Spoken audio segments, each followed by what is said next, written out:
Hi, I'm Dennis Ward. Welcome to APTN National News.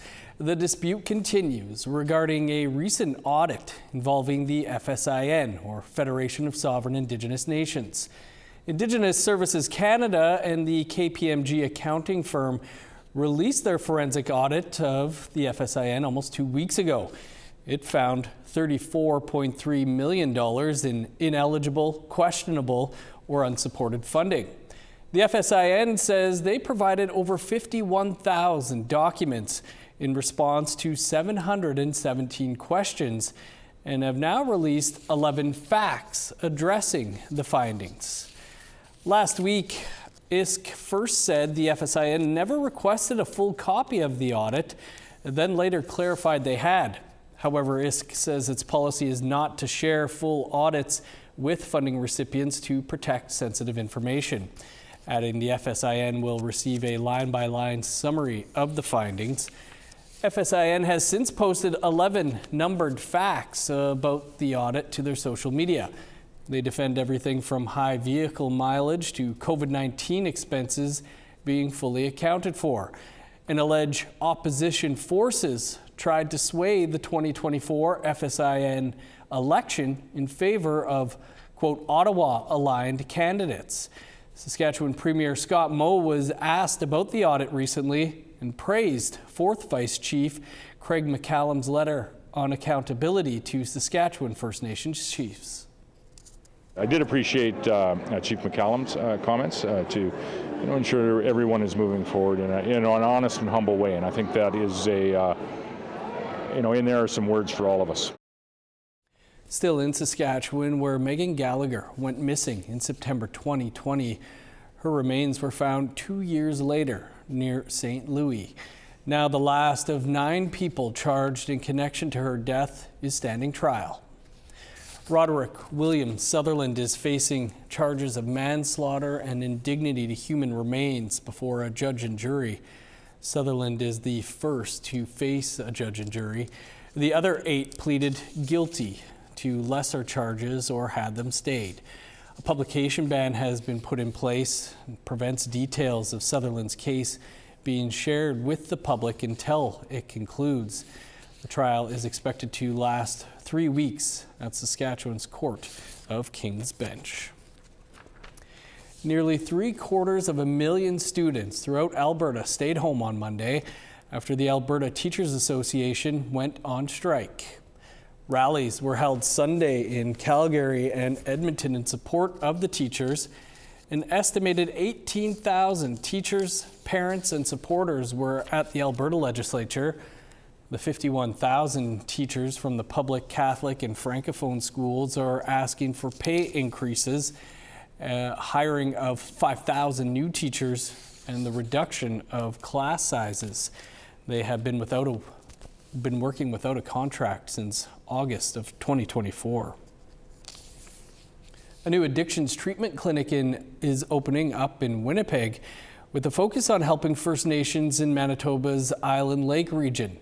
2 organizations, Anishinaabe Okinawan and 4 Arrows Regional Health Authority, developed the service with healthcare providers and peers who have lived experiences with addictions. The Manitoba Anishinaabe Mobile Action Network, or MAMAN for short, will provide addictions and health services to urban and remote communities, along with its hub facility near the Winnipeg Airport. The organization will travel to the Island Lake region, providing residents up there access to addiction treatment. Anishinaabe nations like St. Teresa Point, Wasagamak, Red Sucker Lake, and Garden Hill will benefit. The organization says that just last year, Rapid Access to Addictions Medicine, or RAM clinics in Winnipeg, treated 144 individuals from Garden Hill alone. 60 Garden Hill residents are already on the wait list for treatment and support. This is why this clinic matters so deeply. Here, peers with lived experiences work alongside nurses and physicians. Here, care is brought closer to our nations through a hub and spoke network that reaches even the most remote places. And here, we begin to close the gap between the care people need and the care they can access. Saugeen First Nations fight to be recognized as the rightful owner of a popular beach in Ontario ended over a month ago. That's when the Supreme Court of Canada refused to hear the town of South Bruce Peninsula's appeal. Over the weekend, the community joined together for some sun and sand to celebrate getting the beach back. Here's APTN's Annette Francis with more. Buddies Gage, Paul and Reese Ritchie challenge each other's aim. They're celebrating on Saugeen Beach with other members of the Saugeen community. It just feels nice to know that we finally got our land back after so many years of fighting for it. Saugeen Beach has been a popular destination since the early 1900s, when it was known as Sauble Beach.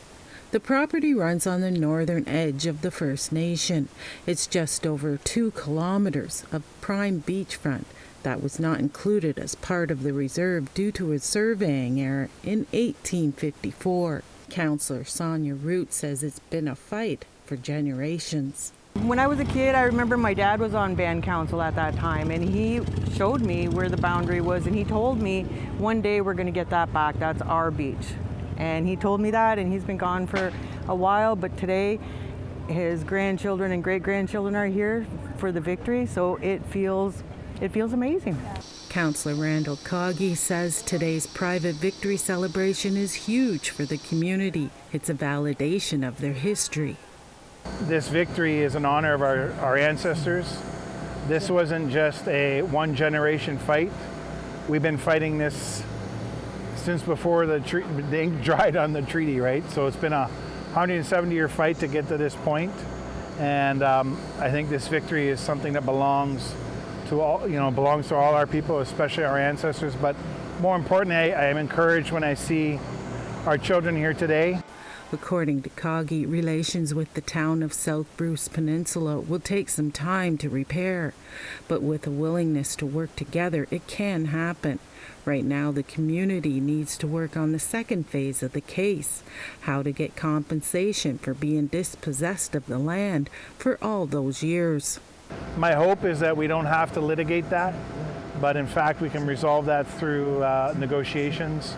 The one thing that I think was very interesting about this case, that I think stands apart from a lot of cases, that our treaty partner actually stood with us. Canada was actually an ally and acknowledged that these lands should have been and always should have been part of Saugeen. So that you don't see that very often. I think that was a very unique example, but my hope is that we work to resolve those issues through negotiations. We don't have to litigate that portion of it. For Paul and others celebrating today, the memories of a victory will last for generations to come. I'm pretty sure that my kids and my kids' kids will be pretty excited to know that their dad and grandpa,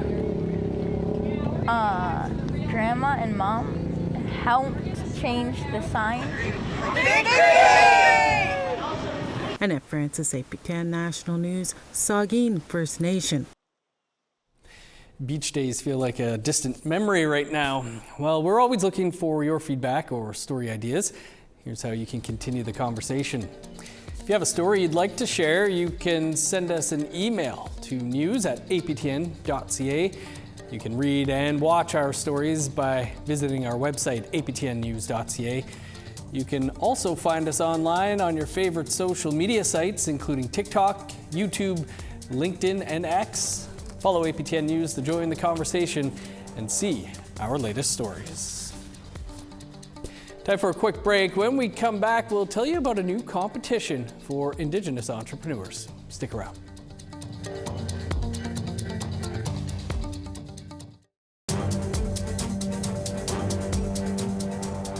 Welcome back. Last Saturday, truckloads of new and used hockey gear was handed out to young players in Barrie, Ontario, all thanks to the annual Indigenous Hockey Equipment Drive. We have 16 communities coming here to pick up over 500 bags of gear and 1,000 hockey sticks and tons of new gear. What we do is we sort them and then we bag them. We're looking for brand new helmets and brand new skates and gloves. Those are kind of the essentials to get everyone going. We are remote. We have barriers to getting equipment and getting our kids over, and so that's why this is helpful for us as well. This started off as something from the heart. It still is, but now it's turned into a passion, a part-time job, and we've got so many people helping us. Over the years, we've been able to donate over $2 million worth of equipment to this project, and it's from generous donors from all over the place. We supply 8 storage units to allow this charity to function all year long, and we're very, very proud and happy to be a part of this. Right at the bottom there. Small, disobedient. Everybody asks me, why do you do this? It's all about the kids. It's like Christmas for these kids when they get all this brand new gear. Some of it, of course, is used, some of it is brand new, and it's special to watch them when they open it. It's estimated 6,000 hockey bags and 10,000 sticks will be delivered to 70 communities across the country by the end of October. Powwow Pitch is a competition for Indigenous entrepreneurs to pitch their business ideas for a chance to win part of $100,000 in cash. Kiwetanuk Consulting was founded by Victoria Perry and Sunday Quesicapo. They are in the running under the Professional Services and Trades category. Julia Ross spoke with Sunday about their pitch. It's hard to feel any anxiety or nervousness in regards to outcomes because you're like, well, you know, this other Indigenous entrepreneur is going to be helping our communities too in another way. So we're all winning in the end, really. Sunday Quesicapo is co-founder of Kiwetanuk Consulting. They are from Opaskwayak Cree Nation and a member of Kinnisau Sipi, Norway House Cree Nation. Quesicapo's company is a finalist in the Professional Services and Trades category in Powwow Pitch. Quesicapo and their business partner Victoria Perry have an idea to speed up the process of Gladue reports. So we're currently working with a tech company to make our software a bit faster and to be able to make Gladue reports less expensive and speed up the timelines as well. And we're also coming from lived experiences, we're coming from a community perspectives, and so we're really hoping that this prize money will lead us to bringing more of our community members home. Gladue reports are used in the court to help judges understand an Indigenous person's life before sentencing. Gladue reports are considered integral to the restorative justice process.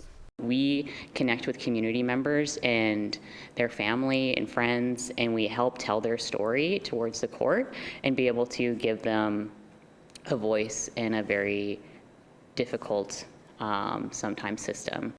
Gladue reports have a wait list up to 6 months and cost up to $6,000. The backlog is not helping anyone. Kiwetanuk Consulting will try to change that.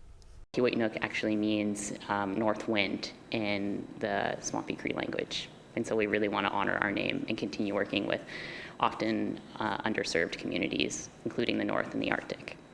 Writing Gladue reports is a lot of work. The accused person's family, friends, former school teachers, elders all have to be interviewed. Kiwetanuk will create a software program to transcribe these interviews and cut through the red tape. And so being able to have a private transcription software where their information is going to be protected, but also helps us organize who's saying what and what's happening. It speeds up a lot of the process. It cuts a lot of hours into the transcription process and makes our work less expensive and more accessible for not only ourselves, but for our community as well. Quesicapo says the pitching experience so far has been empowering. Yeah, to be able to represent not only being an Indigenous business, but also as a 2S LGBTQ+ business as well, it's very empowering to be showcased among fellow Indigenous entrepreneurs in such a great framework. It has been very impactful, not only for ourselves, but for community. It's very obvious that our type of work and diversity is very much needed in our communities to make it more safer, diverse, and inclusive. Final pitches happened October 2nd. Winner of the $25,000 prize will be announced during the Powwow Pitch Grand Finale on October 22nd. Julia Ross, APTN National News, Winnipeg. Good luck to all those in the running. Filmmaker Lena Minifee is our guest on an all-new episode of Face to Face tonight. Minifee recently co-directed her debut film, The Good Canadian, which premiered on APTN on the National Day for Truth and Reconciliation. The documentary provides a look at Canada's ongoing injustices against Indigenous peoples. Minnie Fee says even she was shocked by some of the things they heard during the filming of The Good Canadian. How easy it is to be swept up in foster care and group homes is incredible. You know, things that regular non-Indigenous parents do just wouldn't be a flag, and it is a flag to those social workers who are quite young, you know, most of them in their 20s and non-Indigenous. Like small things on checkups in houses, like things that we heard that if a woman could be written down or written up on her report if she had like a bruise on her arm, or like her bra strap was showing, or there's like a hole in her pants, or a couple dishes in the sink. Things that we all kind of have in our lifetime could be written up as a report as a justification for keeping your kids away from you. I don't know anybody in Canada that has a perfect dust-free, sink-free life. I don't. I mean, some of the birth alert stories that we've heard of you know, there being legitimate plans in place and maybe like even 10 or 12 people surrounding a mother who, you know, has quit substances, has done everything right, has corrected her entire life, and then still gets her kid taken away. And you can catch our interview with Lena tonight at 6:30 p.m. Eastern Time. You can watch The Good Canadian right now over on APTN Lumi. Time now for a look at one of this week's web poll questions. We're asking whether you think residential school denialism should be classified as hate speech. Yes, no, or unsure. You can go to our website, aptnnews.ca/poll to cast your ballot. Still to come, an interview with a 60 Scoop survivor turned musician. Stay with us.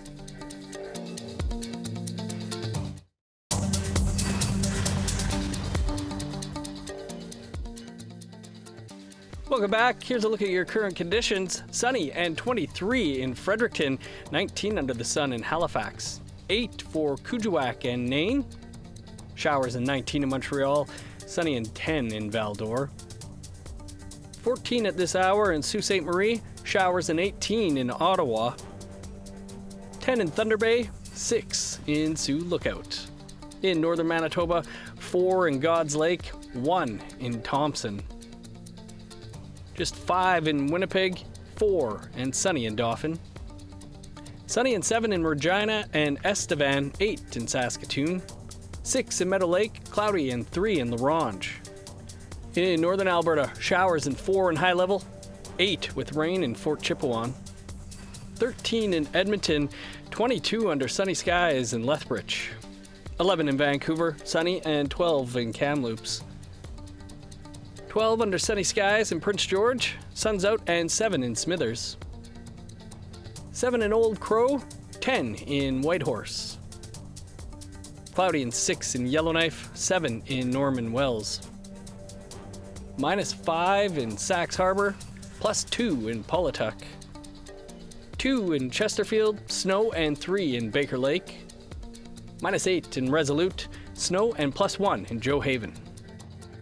The 60 Scoop took over 11,000 Indigenous children from their homes to live with non-Indigenous families between 1960 and 1990. Saskatchewan piloted a unique program called AIM, the Adopt an Indian and Métis project. Video journalist Rachel May sat down with a musician who was taken by the AIM program. I just want the world to love more. You know, I want us to realize that we're all human beings and that we're all here for the same purpose, which is to live and thrive and instead of just surviving. Raven Reed is a folk musician. She was born in Yellowknife but raised in Saskatchewan. She was just 4 years old when she was taken from her family and placed in a children's group home in Fort Smith, Northwest Territories, as part of the Adopt an Indian and Métis program known as AIM, which would later be linked to the 60 Scoop. She was adopted later by a family in Prince Albert in the early 80s. According to a study done by postdoctoral fellow Alison Stevenson at the University of Saskatchewan, the AIM program was piloted in Saskatchewan in 1967, with the policies continuing into the 1980s. She says the stated goal was to increase adoptions of Indigenous children. The study goes on to say children were advertised for adoption on television, radio, and in newspapers to promote transracial adoption. Reed says being tied to that program comes with mixed emotions. So knowing that I was part of this program angered me, made me sad, but it also empowered me to speak up and tell the truth, because you can't have reconciliation, truth and reconciliation without the truth first. She says she turned to poetry, painting, reading, writing, and eventually music as a way to heal from the trauma she experienced growing up. In her early 20s, while visiting her adoptive parents, she answered the phone and discovered her birth family had never stopped searching for her. I finally picked up because I happened to be over at my adoptive parents' house at that time, and she told me who she was. I didn't even know I was Cree my entire life. I thought I was Dene. That's what my parents told me. But the reunion wasn't without pain. Reed says the impacts of being taken were felt by everyone. It's been difficult to reconnect, but it's also almost impossible to build a relationship, because when we were taken, my mother and her siblings turned to alcohol, and so addictions played a huge part in that. In recent years, Reed lost her adoptive father, her biological mother, and her adoptive sister, all within months of each other.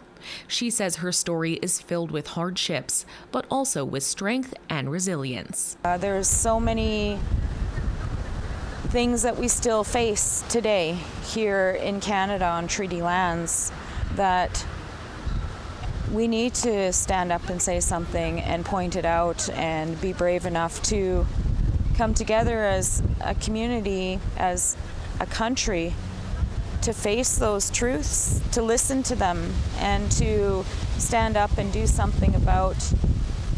There's 94 calls. Reed wants all survivors of the 60s scoop residential schools and those living with the intergenerational impacts of these systems to know they are heard. I want you to know that you're not alone, that we're all out here feeling what we feel and trying to make a difference. I think that if we try to get onto the same page, which is love each other, you know, how you love yourself, we can make a difference. We can change the future for our children and our grandchildren. Rachel May, APTN National News, Saskatoon. Thanks, Rachel. That's all the time we have for your first look at the day's news. You can stay up to date with the very latest by visiting our website, aptnnews.ca. And I will be back here at 6 p.m. Eastern Time tonight with your APTN National News. I'm Dennis Ward. Marcy Miigwech, thanks for being with us. Have a great afternoon.